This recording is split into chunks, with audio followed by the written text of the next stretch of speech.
আসসালামু আলাইকুম। সবাইকে ক্লাসমেট বিডিতে স্বাগতম।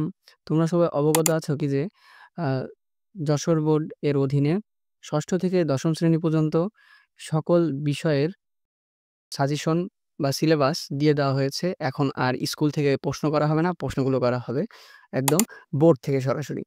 তো আমাদের সিলেবাস প্রকাশিত হয়েছে ২৪ তারিখ রাত্রে। তো আমরা এখন সেই সিলেবাসটাকে কিভাবে ডাউনলোড দেয় আমরা সেটা দেখব। তো ১ম এ আমাদের কোনো ফেভারিট ব্রাউজার ওপেন করে নেব। ব্রাউজার ওপেন করে নিয়ে আমরা লিখব মাধ্যমিক শিক্ষা বোর্ড, যশোর। মাধ্যমিক শিক্ষা বোর্ড যশোর লিখে আমাদের যশোরের ১ম যে ওয়েবসাইটটা আসবে আমরা সেটাতে প্রবেশ করব। প্রবেশ করার পরে এইখানে আমরা অনেকগুলো নোটিফিকেশন দেখতে পারবো। লেটেস্ট নোটিফিকেশন এইখানে এসে আমরা ৬ষ্ঠ, ৭ম, ৯ম, ৮ম, ৯ম, ১০ম শ্রেণীর অভ্যন্তরীণ পরীক্ষাভিত্তিক পাঠ্যসূচি বিভাজন ২০২৫ এর খসড়া সম্পর্কে অনলাইন এর মতামত প্রদান সংক্রান্ত। এখানে আমরা জাস্ট ক্লিক দিব।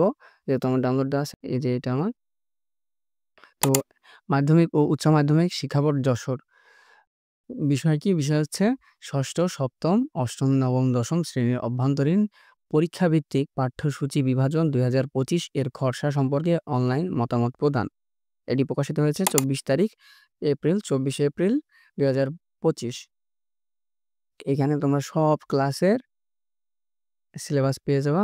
আমাদের পরবর্তী ভিডিওগুলাতে এটা নিয়ে ডিটেইলস প্রতি ক্লাসের জন্য আলাদা ভিডিও যাবে ডিটেইলসে, সেগুলো আলাদা করে দেখে নিবা। ধন্যবাদ।